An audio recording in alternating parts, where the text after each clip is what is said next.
This is the Final Word Pakistan Daily, coming to you from Pakistan. That's where the Pakistan Daily gets made. We're in Lahore. We are at the stadium in Lahore, whose name we generally choose not to use because it's a bit awkward.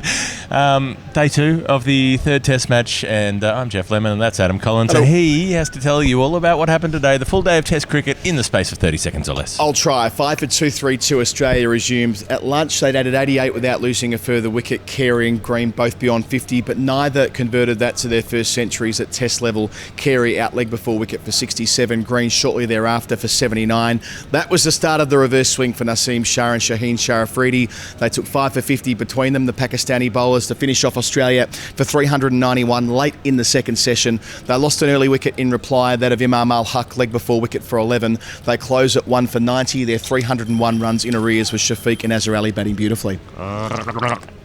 Hot work. It was a hot day. It was a long summer. I was happy with that. I think I got it into maybe 30. Yeah. I had to talk even quicker than usual. I think you did. I think you did it. I was just remembering how long the day was, just watching the cricket, let alone if you were actually out there playing the cricket. Let's start, I think, with Cameron Green and Alex Carey. I mean, the what's happening in Australia's middle order bit has been a question for a while. They sort of were sorting out the top order and, you know, Warner and Smith being Warner and Smith and all the rest of it. But there was the soft underbelly perception. It was like Travis Head at 5, Green at 6, Carey at 7. You know, inexperienced players. A good team could go through them. They didn't go through them today. Green and Carey put on a vital partnership in this innings when Australia could have been in some strife, resuming at 5 for 232. Get through those two cheaply. You can get them out for 280 or so and be well on top in the match. And instead, they put on that partnership. They batted right through the first session, and they made Pakistan really work for it.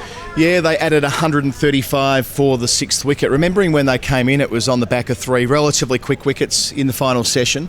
It's the second time that Pakistan weren't able to capitalise on a clump of wickets. Of course, the 2 at the start, the 3 at the end, both followed by a big partnership. 138 yesterday and 135 today, either side of stumps. So there was the foundation laid. I mean, I mentioned they lose 5 for 50 in that collapse, but they still get to the better part of 400, which will be competitive regardless of how the pitch plays and how Pakistan play. They're in the test match now, that's for sure. Now, the way they get out, credit to Babar Azam on a couple of fronts. First of all, using Noman Ali straight after lunch, just when it was looking to drift, he got him back on, and it was the quicker ball against the flow of play.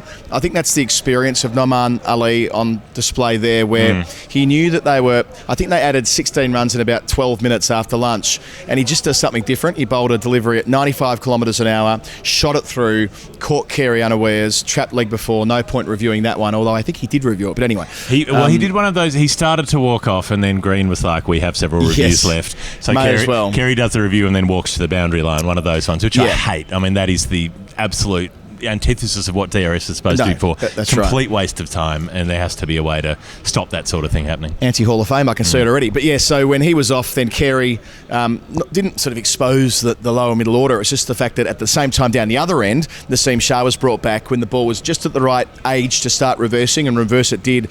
We've been talking to Waqar Younis a lot on our broadcasts about reverse swing over the entirety of the series, but one theme that he's returned to a few times is about length, and that when he was a test cricketer and when he was running a mark here at Lahore and around the world bowling reverse swing, players around the world didn't face a lot of high quality Yorkers.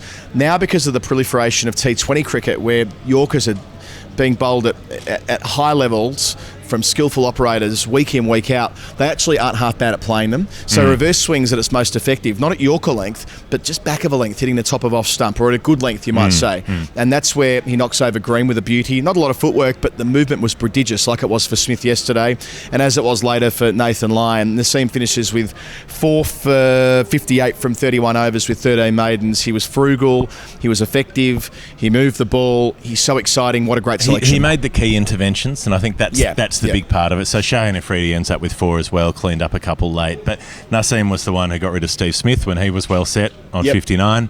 He's the one who gets rid of Green when he's really well set and going really well. And then, you know, he takes out a couple later in the day as well. But it mattered. You know, he got Travis Head with that setup too, and Travis Head had faced 70 balls at that point, and you know what Travis Head can do when he gets going. So those interventions were all at points where Pakistan looked like they were starting to drift out of the game, and he got them back into the game. He was the one to keep them in it. The bit of bowling to Nathan Lyon was terrific as well.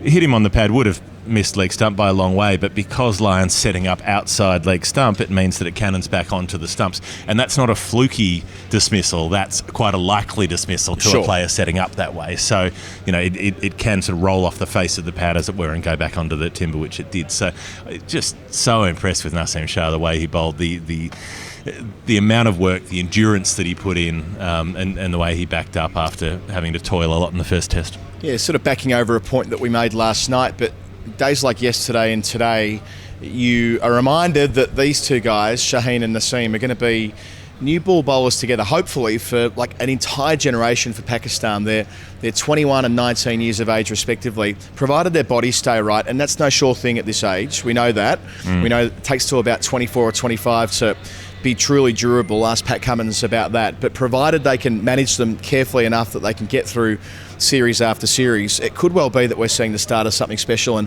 I know that Naseem had taken a 5-wicket haul before at test level, a couple of them I think, and he has a test hat-trick from when he's 16 and he made that electric debut before the pandemic. Today's more important than that. What he was able to do against high-quality opposition on a track that's giving him nothing, with the ball reversing, that shows the measure of what he might be. And Shaheen, well, his record speaks for itself already, leading this attack for 2 years. So, yeah, pretty exciting stuff for Pakistan cricket. It's not as though they've been unearthed in this series, but they've just reminded everyone that they are genuine potential world beaters for a long time into the future. So what I really liked about Pakistan today was the intensity, the way they were switched on. Sajid Khan really good in the field again. Noman Ali, the catch to get rid of Mitchell Stark's a really good take, running forward, tumbling forward. These are things we haven't always seen from Pakistan teams in the field. And then after they got the 10th wicket, Mitchell Swepson comes in, whacks a couple of boundaries, and then he backs away trying to hit one and loses his stumps, and that's it. They've gone through the tail for not much, so Australia haven't hurt them with the bottom four, which Australian teams often do hurt opposition teams. Immediately, Babar Azam called his whole team into a huddle. It wasn't the celebrate the wicket huddle, it was the full circle, the Mighty Ducks kind of all, let's all get in the middle. Quack. And Quack. Quack. And he Quack. was really Quack. revving him up. Yeah, he was like, look, but I don't know what was going on in the huddle, but it felt decisive. It felt like we are going to give this test match an absolute red-hot go. We want to win this series. There was an intensity to it, which you often don't see from teams who might just, after a hard 4.5 sessions in the field, they might just sort of wander off and be a bit like, oof, all right, let's get 7 minutes rest before we have to bat. No, they were revved up at the fact that they'd gone through Australia's last few. I like your hand motion there. Let's deploy the flying V. That's it, Mighty Ducks. And look, even though Imam should never have gone to the Olympics, it wasn't good enough to go to the Olympics. There's a lot of plot holes in the Mighty Ducks. The Goodwill Games film isn't one of the finer bits of modern cinema, put it that way. And especially the bit where Gordon Bombay is an adult. He's like, and he's talking to Hans, the bloke with the skates, and he's like, had I had it quarter of an inch the other way, it would have been in the goal, that decisive penalty as a youngster. Then Hans goes a quarter of an inch the other way and it would have missed altogether. It wouldn't have hit the post. How's that cold comfort? Either way it's missing, Hans. Either way it wasn't going in the goal, Hans. Hitting the post doesn't help, buddy. Hitting the post. It doesn't anyway. Sorry, this has been rattling around in my brain for many years. No, that's fair enough. Back to the cricket. I think, and to continue the tangent, our listener to the show, Dave from Canberra, is big on Mighty Ducks plot holes. I think we should have him on for an episode at one point to talk that through. But this is a sort of preemptive Hall of Fame. I was pleased that I got onto the commentary today his suggestion that Alex Carey got out for 93 in Karachi in tribute to Tim Payne, because he didn't want to go past Tim Payne's highest score of 94. Mark Taylor and Bradman, mark of respect, said no, not going past the previous keeper's best. Okay, I like that. As for the response from Pakistan, it was pretty encouraging that Cummins had it reversing. I genuinely think he had it reversing in like over number 13 or something like that, which corresponds with the leg before wicket dismissal. That's what Andrew Flintoff did at Old Trafford, had it reversing after about 11 overs. It was reversing really early for Stark too, although Stark wasn't quite as effective. But then Cameron Green laid on. So they're 1 for 90 overnight. Shafiq batting like a dream again. Azhar Ali. He's good. Hey, I'll hold back on my lavish praise of Shafiq tonight. Until he makes his 100 tomorrow. Tomorrow I'll really load up again. But I will say one thing about Shafiq. I'll say one thing. Late in the day, second last over maybe, He plays a couple of picture-perfect forward defensive, so then he practices them, shadow bats them, elbow high, and then he just plays it again, just opens the wrist slightly and pops it into a gap between cover and point for 2. The forward defensive, but if you're scoring 2 runs off your forward defensives, your game's in a good place. Contact high. Architecture in Helsinki, I think that was. There you go. Pop culture references everywhere today. On the Azhar Ali innings, I just want to note that it's 4,270 days since he started his Test career, and this is the first one where he's batted on his home ground at Lahore. Also special for Imam Al-Haq and for Babar Azam, who'll get a chance to bat tomorrow. They've never done that before, so a mark there. And Azhar Ali goes to bed overnight on 35, I want to say. 40? 35, or 30 rather, and 30. And Asad Shafiq? Abdullah Shafiq. Asad Shafiq, I wish your old Asad favourite. Shafiq. I wish Asad Shafiq. He's on 45. He's like 50 runs short of being the highest ever run scorer at number 6 in Test cricket. Steve Waugh still got him covered. They trail by 301. Geoff, that might be where we take it to the Hall of Fame. Hall of Fame. My Hall of Fame for today goes to, all right, this will take some explaining. Our commentary position is above the sight screen behind the bowler's arm. We have to be very, very conscientious when we swap over that we get in and out as quickly as possible, because we do not want to be those guys who end up on TV because the umpires are saying sit down. We do not want that to happen. We would never, especially when we're a rights-holding broadcaster on this series, that would be a bloody disaster for us. It would be a grave humiliation. And so we have been immaculate with making sure that nobody is moving anywhere near our position during an over, especially when a left armer is bowling, because we're on that side of the pitch. The Waqar Yunus end side. Yeah, so we've done our thing. It's all good. It's all fine. It's the middle of the over. Noman Ali's bowling, the left arm spinner, and then this 17-year-old kid who was hanging about watching us just comes wandering in because he wants to take some selfies in front of the radio position, and he just walks in right in the middle of the over and starts doing this, and I'm trying to yell at him to leave, but I'm on radio, so I can't. Oh, you should have gone the full Rex Hunt there. You've missed an opportunity to go the full Rex Hunt. Never go the full Rex Hunt. I'd say I'm doing Marcel Marceau. Get out of there in the middle of the freaking over. Move. And he's like, what? And I'm like, And he's like, huh? And I'm like, how can you not misunderstand this signal? Piss off. Get out of here. Scram. And eventually he's like, oh. And off he shoots.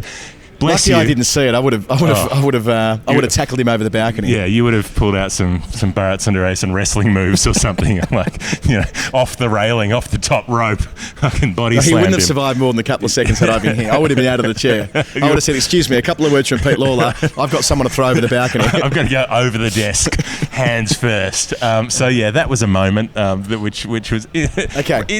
in retrospect, funny. At the time, horrifying, but luckily didn't hold up play.